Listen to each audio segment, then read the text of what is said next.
Operasi ini melibatkan gabungan unsur kepolisian dari Satuan Lalu Lintas hingga Dokes Bayangkara.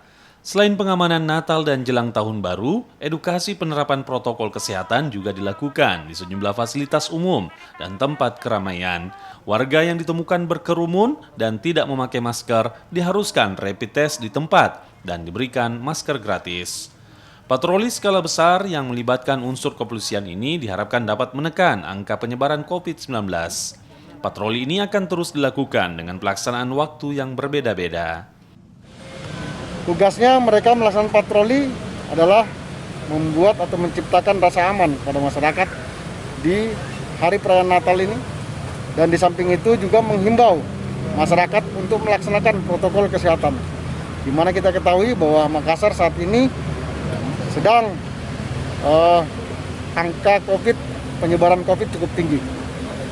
Dan kami libatkan unsur-unsur Dokes di mana pada saat ditemukan nantinya ada masyarakat yang berkumpul dan berkerumun akan kami periksa dengan rapid test maupun swab antigen.